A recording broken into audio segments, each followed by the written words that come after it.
Other state होता हूँ या अदर कंट्री होता हूँ तो बहुत सारे लोग कहते हैं कि राजस्थान अच्छा वो बिना पानी वाला, तो मैं बड़े ठाठ से और बड़े गर्व से कहता हूँ कि हमने तो राजस्थान की भूमि को खून से सींचा है। राजस्थान तो राजस्थान है, इसकी जो मिट्टी की खुशबू है वो वीरों से और वीरों की गाथाओं से भरी पड़ी है। सही अगर आपको करना है तो करो ना देशभक्ति का, और चलो ना इंडियन आर्मी, उठाओ ना बंदूक, मारो ना पाकिस्तानी। छोटी छोटी बच्चियां, उनके माँ बाप बिल्कुल डेड, जिनकी हो चुकी थी, वो पड़े हुए थे। राम राम सा, मारो नाम है दीप थे, सब देख रहे हो झलको राजस्थान। चैनल पर नया हो तो चैनल ने सब्सक्राइब कर करने जो को बेल आइकन है बिने भी दबा लो, ताकि देसी अंदाज में जो खबर है जो कि तहाँ तक पूछ सके।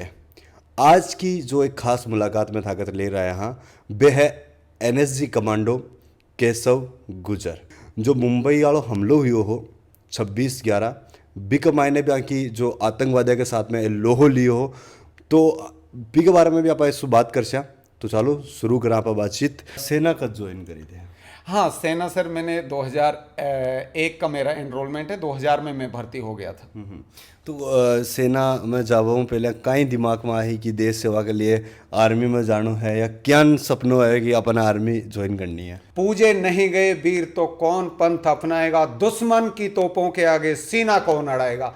ये भावना मेरे दिल में आई जब कारगिल युद्ध 99 में चल रहा था, और जब उस टाइम पर सूचना आती थी कि फला आदमी या फला सैनिक शहीद हो गया, और शहीद क्या हो गया, वो शहीद कहना भी मतलब मेरे लिए तो बहुत बड़ी बात होती है। और मैं तो समझता हूँ कि इनसे बड़े देवता तो कोई है ही नहीं, और कहीं ना कहीं मैं समझता हूँ, मैं तो खैर अब जिंदा आ गया, ऐसा हुआ लेकिन कई बार मौत से सामना हुआ, मौत को कई बार मैंने बात भी की, तो रोक थोड़ी देर, हम और भी कुछ करना है हिंदुस्तान के लिए। तो कई बार ऐसा हुआ, गोलियां इधर से गई इधर से गई। मेरा भाई जैसे हम और आप बैठे हैं, एक कॉर्डन में थे, एक ऑपरेशन में थे। एनएसजी थे ज्वाइन कर ली ही बिका बाद में जता थे ऑपरेशन करा बाद बारे में थोड़ा बताओ कि जानते बार थोड़ी देर पहले बता भी रहा कि बहुत बार गोले हैं जो कि बिल्कुल पास हो निकलेगी। मैं पहली छुट्टी आया था तो मुझे रिकॉल हुआ, टेलीग्राम जिसको बोलते हैं वो मिला कि आपको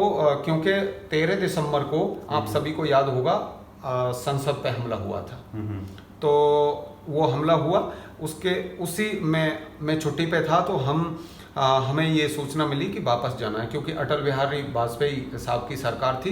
तो हम लोग जैसे ही वहाँ पे पहुँचे, मेरे अपनी पलटन में पहुँचे, तो वहाँ पे हमें बताया कि इस जगह पे बॉर्डर पे आपको पहुँचना होगा। और फिर हम ये पहली छुट्टी सर पूरी नहीं काट पाए, और फिर हमें बीच में ही जाना पड़ा। दूसरा अनुभव ये रहा कि वहाँ से हम जैसे ही आए तो विदेश शांति सेना के लिए नाम आया। साउथ अफ्रीका मतलब इथोपिया और एरिट्रिया उनमें चल रहा था, तो वहाँ पे शांति सेना के लिए भी काम किया। फिर वहाँ से आते ही सर JNK में जो एक 21 RR है हमारी, उसमें अपन गए, वहाँ पे हमें आदेश मिला कि वहाँ जाना है। तो वहाँ भी खूब दो हाथ हुई आतंकवादियों से, बहुत ही अच्छे से, बहुत अच्छा अनुभव रहा। दिल में थी वो सारी भड़ास वहाँ पे निकाली खूब अच्छे से, बहुत जम के। JNK से आए तो NSG के लिए सर नाम आ गया। नाम क्या आ गया सर, मैं तो वॉलंटियर था, वॉलंटियर गया वहाँ पे, और वहाँ भी मेरा बहुत ही अच्छा अनुभव, ये मुंबई जो हमला हुआ था ये रहा सर। एक हुआ अगर कि दुश्मन है जो को आपने सामने बैठे हैं, और अपन पता है कि अगर कैजुअलिटी हो बड़ी या कुछ भी हो बढ़ा, तो आप एक सैनिक साथ में है, सैनिक एक जज्बों ले लड़ रहे हो बेटा। लेकिन जब ईरान का हमला हुआ या 26/11 जो हम लोग हो, तो ईरान के टाइम पर कहीं क्या करे कि आम नागरिक भी चीज़ में फंसोड़ा था, तो बी टाइम पर बहुत ज़्यादा एक दबाव सा आ जाए कि यार अपने दुश्मनों तो लड़ना ही है, दुश्मनों लड़ता लड़ता साथ में अपने जो नागरिक है, आम नागरिक है, बी ने भी बचाना है। तो बी परिस्थिति का मायने NSG कमांडो की हिसाब वो काम करेगा। JNK में होता है कोई भी सैनिक, तब वो लड़ रहा होता है तो उसकी जो कंडीशन है, उसकी जो परिस्थितियां या जो भी है वो अलग होती हैं। और ऐसी जगह पर जहां सिटी है, जहां और पास बिल्कुल क्राउड है सर, तो फिर बिल्कुल। और उस ताज होटल में तो वैसे भी नॉर्मली बहुत ही ज़्यादा VVIP गेस्ट थे। तो कहने का मतलब यह है जो आपने बोला कि ये दूसरे की जान भी बचानी है, तो ये बिल्कुल बहुत बड़ी बात थी सर।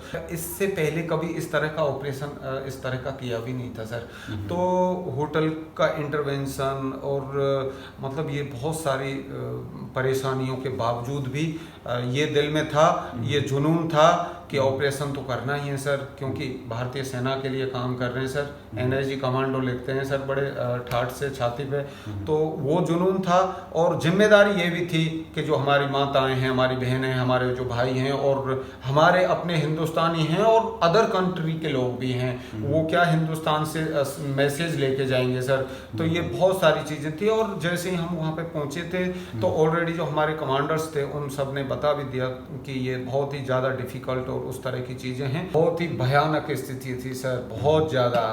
मतलब कि छोटी छोटी बच्चियाँ, उनके माँ बाप बिल्कुल डेड जिनकी हो चुकी थी, वो पड़े हुए थे और लोग इधर से उधर भाग भी रहे थे। आतंकवादी मौजूद था उस टोटल सर इस ऑपरेशन में तकरीबन क्या 10 लोग आए थे और उनमें से एक मैं बता दूं आपको, जो कसाब था, जो प्रेसिडेंट ऑफ इंडिया उस टाइम पर थे जब इसको फांसी हुई थी, प्रणब मुखर्जी साहब। तो उनके टाइम पर बहुत सारी दया याचिका ये लगाएंगे, वो उनके जो भी वकील थे वो सब बहुत कोशिश की लोगों ने। तो तब उनकी फांसी हुई प्रणब मुखर्जी साहब के टाइम पर, और मैं उनको थैंक यू कहूँगा कि उन्होंने दया याचिका उनको नहीं दी, क्योंकि ऐसे विनाशकारी लोग, ऐसे राक्षस, ऐसे निर्दयी लोगों को तो बहुत जल्दी मर जाना चाहिए था। और लेकिन उस पर फिर भी हिंदुस्तान की जो व्यवस्था है इसने बहुत सारा धन खर्च करा सर। ये इसका मुझे बड़ा दुख होता है, क्योंकि पता नहीं हम कब कानून बदलेंगे। मैं ये जरूर कहना चाहूँगा सर, जो भी लोग सुन रहे हैं, जो भी रीति और नीतियों को बनाते हैं कि ये सब ठीक नहीं है। हम लोग जब सब कुछ तय हो चुका है और इन्हीं लोगों ने किया है, तो इतना लंबा किस लिए चलाना सर। पता नहीं करोड़ों अरबों खर्च किए उसकी सिक्योरिटी के पीछे। हम लोग जिनको चुनकर भेजते हैं वो संसद में क्या कर रहे हैं, वो ठहाके लगाते हैं सर। एक सैनिक मैं समझता हूं कि इतनी ड्यूटी करता है, इतनी कठिन और विषम परिस्थितियों में देश के लिए लड़ रहा होता है, सीमाओं पर खड़ा होता है, उनका घर परिवार पीछे क्या कर रहा है, क्या गुजर रही है, उस सैनिक के लिए कोई मायने नहीं रखता है। उसके लिए मायने रखता है कि मेरा देश पहले है, नेशन इज फर्स्ट की भावना उसके दिल में रहती है। और ये लोग सर एक दिन अगर चुने जाएं और दूसरे ही दिन भले ही विधानसभा, राज्यसभा, लोकसभा भंग हो जाए, इनको पेंशन आजीवन हो जाती है सर। एक सैनिक ऑन ड्यूटी रहते हुए जो पेमेंट नहीं ले पाता है, उतनी ये पेंशन ले रहे हैं सर। और इनको पता नहीं कितनी सुविधाएं दे रखी हैं। क्यों सर? एक दिन तो हिंदुस्तान की जनता जगेगी सर, और ये जरूर तय करना ही पड़ेगा। जो भी लोग मुझे सुन पा रहे हैं, तो ये मेरी आवाज़ है, आप सभी की आवाज़ है ये, कि हम सभी को उस तरह का हिंदुस्तान बनाना होगा जो हमारा था। ताज हमलो जो हुयो कति साइड से गोलियां वगैरह चल रही है, या कई हालात भी टाइम पर हाल रहे। आतंकी बहुत ही डिप्लोमेटिक तरीके से उसको अंजाम दे रहे थे, और उनके आका जो पाकिस्तान में बैठे थे वो उनको बता रहे थे। इसमें कोई दोहराई नहीं है, कोई डाउट नहीं है सर। हम लोग जैसे ही घुसे होटल में, तो हमें लगा कि ये पता नहीं कितने लोग हैं, कोई इधर से फायर कर रहा है, कोई उधर जाके फायर कर देता था। और सबसे बड़ी बात यह है कि उस ऑपरेशन में एक लाइव जो टेलीकास्ट है ना सर, वो भी चल रहा था, और वो अंदर सब कुछ देख रहे थे बैठ के मिलिटेंट, कि कौन आ गया है। और आप जानते हैं कि हिंदुस्तान की जो मीडिया है, और वो तो इंटरनेशनल मीडिया का भी कवरेज था, वो सब जैसे ही बता रहे थे वो अंदर बैठ रहे थे। तब हमारे खैर डीजी साहब ने बाद में वो बंद करवा दिया था। और दुश्मन किस तरह का होना चाहिए, उसमें कहीं ना कहीं तो मर्यादा होनी चाहिए ना सर। वो इतनी गंदी हरकतें, वो किसी पे भी फायर कर रहे थे। वो छोटी बच्ची है, वो कोई ना मजहब देख रहे थे, आग लगा देना, उधर कर देना, इधर कर देना। किसी लेडीज को नहीं बख्शा उन्होंने, किसी को मतलब कोई बुजुर्ग आदमी, उनको किसी तरह से आपकी जो भी डिमांड थी वो हमसे लड़ते ना सर। हम इसीलिए हैं, हम देश के लिए शहीद होने के लिए हैं ना सर। सिक्योरिटी फोर्स के जितने भी कमांडो थे वो सब जान देने के लिए तैयार थे ना, मारते। अगर उनमें दम है, उनमें मर्दानगी थी, तो हमसे लड़ते। और निहत्थे लोगों को मारना मैं समझता हूँ बहुत ही कड़े से कड़े शब्दों में मैं उसकी निंदा करता हूँ सर, वो बहुत गलत था। एनएसजी कमांडो कितनी बजे पहुंचा है बेटा? पहले महाराष्ट्र पुलिस ने ये ऑपरेशन को अंजाम देना चाहा, अच्छी उनकी जो भी प्रयास रहा वो नहीं कर पाए, क्योंकि उनके पास में उस तरह के संसाधन और सिखलाई नहीं थी। और वहाँ पे लोकल जो यूनिट लगा रखी थी भारतीय सेना की, उन्होंने भी ये सारी कार्रवाई को अंजाम देना चाहा, लेकिन उसके बाद में वो सब नहीं हो सका तो फिर NSG कमांडो यहाँ से गए थे और वो 28 को 27 को यहाँ से गए थे और फिर हम लोग भी 27 को गए थे। तो फिर वहाँ पे हम लोग पहुँचे और हमें जैसे ही हम वहाँ पे पहुँचे, हमसे पहले भी एक टुकड़ी पहुँच चुकी थी, तो ये ऑपरेशन ऑलरेडी चल ही रहा था। तो वहाँ पहुँच के हमें ताज के लिए, क्योंकि ये कई जगह ऑपरेशन चल रहा था ना सर, तो हमें बोला कि आपको होटल ताज जाना है। तो हम वहाँ पे जैसे ही पहुँचे तो स्थिति बहुत ही भयावह थी सर, और बहुत ही ज़्यादा जो चीखें बच्चों की, माता बहनों की निकल रही थी, क्योंकि अपना बेटा किसी ने खो दिया था, किसी ने अपना बॉयफ्रेंड, किसी ने अपना जो भी कपल्स में थे, या जो मतलब किसी ने पति खो दिया, किसी ने अपना भाई खो दिया था उसमें। हमें वहाँ पर एंट्री मिली और फिर ये पूरी स्थिति को संभाला हमारे कमांडर्स ने, जो भी आदेश थे, और उसमें सारी चीज़ें, क्योंकि बहुत ही ज़्यादा जगह कम थी और उसमें बिल्कुल होटल में धुआं हो गया, बहुत सारी परिस्थितियां रही, बहुत सारा सब कुछ था। लेकिन उसके बावजूद भी sir, commando is never die, कभी मरता नहीं है सर, और देश के लिए तो फिर जब कसम खाई है तो फिर करना ही है, उसमें क्या है सर। और एक जोश जुनून हिंदुस्तान आर्मी का सैनिक तो चाहता ही ये है कि जीवन पुष्प चढ़ा चरणों में मातृभूमि से मांगू ये वर, माँ तेरा वैभव अमर रहे, मैं दिन चार रहूं न रहूं।